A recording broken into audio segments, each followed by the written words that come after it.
has officially begun, at least the first shots fired.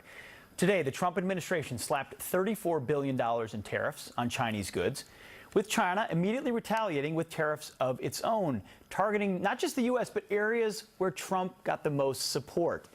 But is President Trump actually winning this war already? There are signs of an increasingly weak Chinese economy.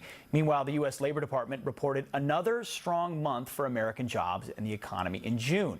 Joining us now with more is Tori Whiting of the Heritage Foundation, along with Eric Beach, co-chair of the Pro-Trump Great America PAC. Thank you both for joining us this evening. Tori, so let me start with you. You're not a fan of this tariff strategy, but the administration would say, listen, we're fair traders and free traders, and the path to fair trade and free trade is staring down China and others who have had a slanted playing field. And if you don't follow through at the beginning, you're not going to get anything to change.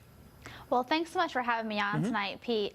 I think that one of the biggest things here that we need to talk about is the great policies from the Trump administration that are actually developing and leading us in this area. We're having great jobs numbers coming out this week. And on top of that, good economic growth for 2 quarters last year. We saw growth above 3% for 2 quarters last year. I think these are coming from policies like tax reform and regulatory reform that are actually straight out of the Heritage Foundation's economic growth playbook. But I know trade is not out of your playbook now. Well, what's in our playbook right now, Pete, are all these great trade policies the Heritage Foundation has been promoting for several years. And we have found that our economic policies work for growth. And we've seen that already, and we want to see them do even more with our policies. So, Tori, Eric, she laid out why the economic policies domestically have been successful. Yet I feel like you and others would argue that the slanted playing field in the long term is going to hurt us, especially against a China who says it wants to expand and it wants to eventually overtake America. Not just China, Pete, but I mean, there's an $800 billion goods trade deficit, between U.S. and the entire world. So, at some point we have to level the playing field. And I think what President Trump represents, what he did in the campaign and what he's following through with as president, is that he represents the American worker. I mean, the idea that we have this tax deficit that goes over, this tax money that comes from the workers that goes over, and this big deficit with these other countries, $400 billion with China, is just irresponsible. I think the president knows exactly what he's doing, and he's speaking right to middle America. Tori, would you acknowledge that if it's not fair trade, then it's truly not free? If we're living in a world where to put it simply, our stuff's getting taxed on the way in, and their stuff's not getting taxed on the way into our country, ultimately that's not something we should have to put up with. Well, first of all, I'm going to throw out there that it's actually fundamentally untrue that the United States does not tax imports. We have plenty of imports taxes. It's imbalanced. We have the point several, is that it's and we imbalanced. also have very high subsidies for a lot of agricultural products.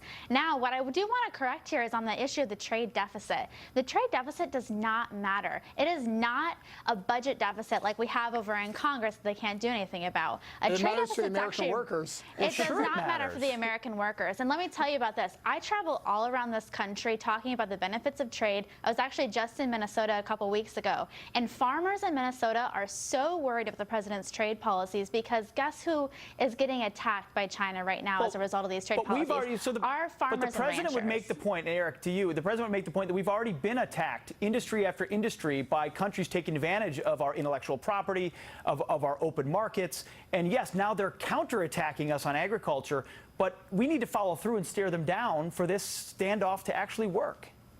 Pete, the president said it clear. The reason why we don't have a fair, level trade is because no one's ever asked. And the president is asking. He's asking the other countries to say, look, let's level the playing field. It reminds me a lot of the Paris Accord.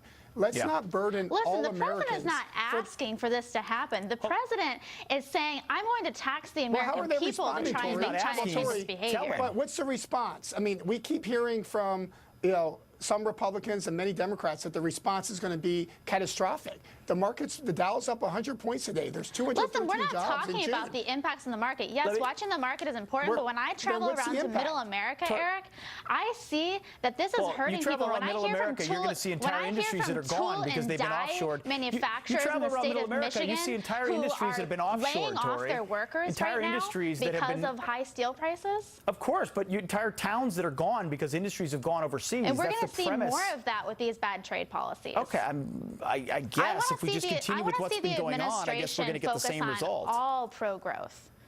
we're having great pro-growth coming from this fantastic playbook. And I'm not here to say the administration is doing a bad job on economic growth. Tax policy, regulatory policy, fantastic, A+.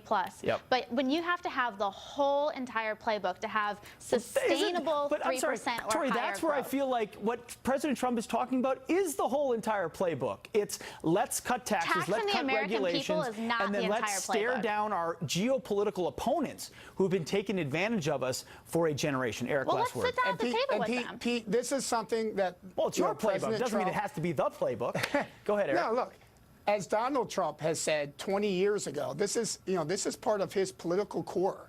He has been talking about tariffs for a very long time. Don't forget, we've had tariffs between 1787 and 1914. It was a way to fund That's our before we federal had an government. income tax. But I understand, right? So we segued to the federal income tax, which also should be revamped. So Well, let's get rid of the idea income that Donald tax. I'm Trump, pro the that. idea that Donald Trump has is to make sure that we let our allies and everybody know around the world that we're not going to be taken advantage of. He's for the American worker, and that's what these tariffs are going to do. And we've seen the response in the short term. We will end where you started, Tori. I mean, ultimately, this month, job numbers up 213,000.